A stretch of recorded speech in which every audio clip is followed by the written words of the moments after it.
अब इटली का केमिकल बनेगा भारत में। ये बात सुन के थोड़ी अटपटी लग रही है कि अब यहाँ पर इटली का केमिकल क्यों बनेगा? क्योंकि इटली को ये समझ में आ गया था कि जो केमिकल वो बना रही है वहाँ पर, वो जनता के लिए, लोगों के लिए सही नहीं है। तो उस कंपनी को बंद कर दिया गया वहाँ पर। कहानी कुछ यूँ है कि वहाँ की सरकार ने देखा, मतलब इटली की सरकार ने ये देखा कि वहाँ के पानी में और लोगों के शरीर में जो पीएफएस केमिकल जिसकी बात मैं कर रही हूँ, जिसको फॉरएवर केमिकल भी कहा जाता है, वो वहाँ पे पाया जा रहा था। 2018 की बात है ये। तो 2018 के जनवरी में ही वहाँ की सरकार ने नोटिस किया कि पानी में और लोगों के शरीर में केमिकल मिल रहा है। 2018 के अक्टूबर में ही इस कंपनी को बंद करा दिया और इस कंपनी का दिवाला निकल गया। पर ये कंपनी अब अपना ये प्लांट भारत में लगाना चाह रही है। तो इस कंपनी ने क्या किया, एक बहुत ही स्मार्ट मूव किया।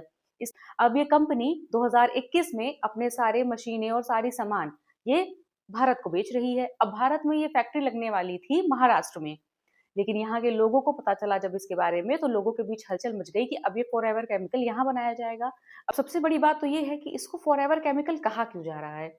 इसको इसलिए फॉरएवर केमिकल कहा जा रहा है क्योंकि हवा, पानी, मिट्टी, सनलाइट कोई भी ऐसी चीज नहीं है जो जिससे ये केमिकल इजीली रिएक्ट करे और इसका फॉर्म चेंज हो, ये टूटे। ये सालों सालों तक ह्यूमन बॉडी में, सॉइल या वाटर में एज इट इज पड़ा रहता है। सोचिए अगर किसी जानवर में ये चला जाए केमिकल और उस जानवर को बाद में कोई इंसान खाए, तो वो केमिकल एज इट इज उस जानवर से उस इंसान में चला जाएगा। तो ये पूरी की पूरी फूड चेन में ऐसे ही घूमता रहेगा और ये खत्म नहीं होगा। इसलिए इसको फॉरएवर केमिकल कहा जाता है। ये केमिकल 1950 के समय से पाया जा रहा है। अब इस केमिकल की बात की जाए तो ये हमारे अगल-बगल जो सामान और जो चीजें हैं उसमें भी यूज होता है। जो नॉनस्टिक कुकवेयर है उसमें यूज किया जाता है। साथ ही साथ जो कारपेट बनते हैं उसमें यूज किया जाता है।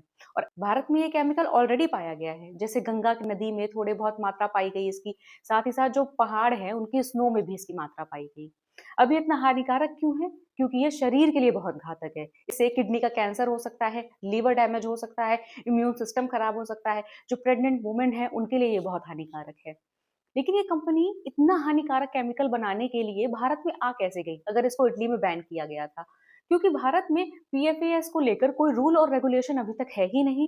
इसको इतना बड़ा केमिकल और इतना बड़ा मुद्दा माना ही नहीं गया है कि इस पर कोई लॉ बनाया जाए।